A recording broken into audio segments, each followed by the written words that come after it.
सुनहु महीपति मुकुट मणि, तुम समधन्य न को।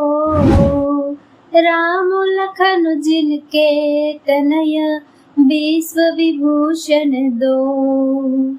अर्थात दूतों ने कहा, हे राजाओं के मुकुटमणि, सुनिए, आपके समान धन्य और कोई नहीं है, जिनके राम लक्ष्मण जैसे पुत्र है, जो दोनों विश्व के विभूषण है। पूछन जो गुण तनय तुम्हारे, पुरुष सिंह तिहु पुर उजियारे। जिनके जस प्रताप के आगे, शशि मलिन रवि शीतल लागे। आपके पुत्र पूछने योग्य नहीं है, वे पुरुष सिंह तीनों लोकों के प्रकाश स्वरूप है, जिनके यश के आगे चंद्रमा मलिन और प्रताप के आगे सूर्य शीतल लगता है। तिन कहिय नाथ की मिचीने, देखिए रब के दीप कर लीने। सिय स्वयंवर भूप अनेका, समिते सुबट एक ते एका। हे नाथ, उनके लिए आप कहते हैं कि उन्हें कैसे पहचाना? क्या सूर्य को हाथ में दीपक लेकर देखा जाता है? सीता जी के स्वयंवर में अनेकों राजा और एक से बढ़कर एक योद्धा एकत्र हुए थे। शंभु सरासनु काहु नटारा, हारे सकल वीर बरियारा। तीन लोक महजे भट मानी, सबके सकति संबुधनु भानी। परंतु शिव जी के धनुष को कोई भी नहीं हटा सका।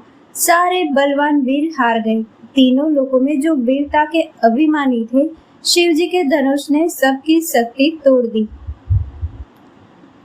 सकई उठाई सरासुर मेरु, सोहि हारि गयम करि फेरु। जेहि कौतुक शिव सेल उठावा, सो तेहि सभा पराभव पावा।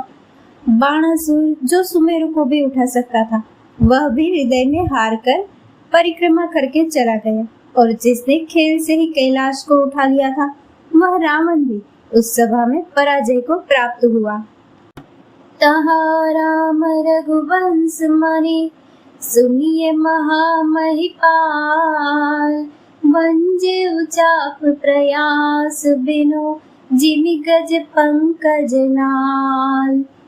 हे महाराज, सुनिए, वह जहाँ जैसे ऐसे योद्धा हार मान गए, रघुवंश मणि श्री रामचंद्र जी ने बिना ही प्रयास शिव जी के धनुष को वैसे ही तोड़ डाला, जैसे हाथी कमल की डंडी को तोड़ डालता है। सुनी सरोष भृगुनायक आए, बहुत बात तिन आगे दिखाए। देखी राम बलु निज धनु दीना, करि बहु विनय गमनु बन कीना।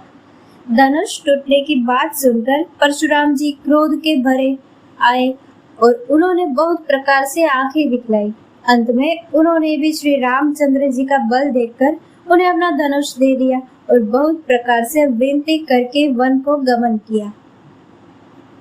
राजन राम अतुल बल जैसे, तेज निधान लखन पुनि से। कंपहि भूप बिलोकत जाके, जिमि गज हरि किशोर के ताके। हे राजन, जैसे ही रामचंद्र जी अतुलनीय बली है, वैसे ही तेज निधान फिर लक्ष्मण जी भी है, जिनके देखने मात्र से राजा लोग ऐसे कांप उठते थे जैसे हाथी सिंह के बच्चे के ताकने से कांप उठते हैं। देव देखी तब बालक दूर, अब न आँखि तर आवत को।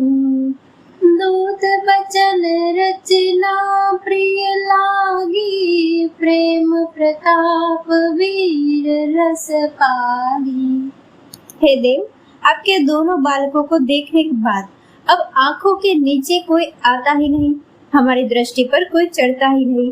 प्रेम प्रताप और वीर रस में पगी हुई दूतों की वचन रचना सबको बहुत प्रिय लगी। सबा समेत राउ अनुरागे, दूतन देन निछावरी लागे। कहीं अनीति ते मुदही काना, धर्म विचारी सबहि सुख माना। सभा सहित राजा प्रेम में मग्न हो गए और दूतों को निछावर देने लगे। उन्हें निछावर देते देखकर यह नीति विरुद्ध है ऐसा कहकर दूत अपने हाथों से कान मूंदने लगे। धर्म को विचार कर सभी ने सुख माना।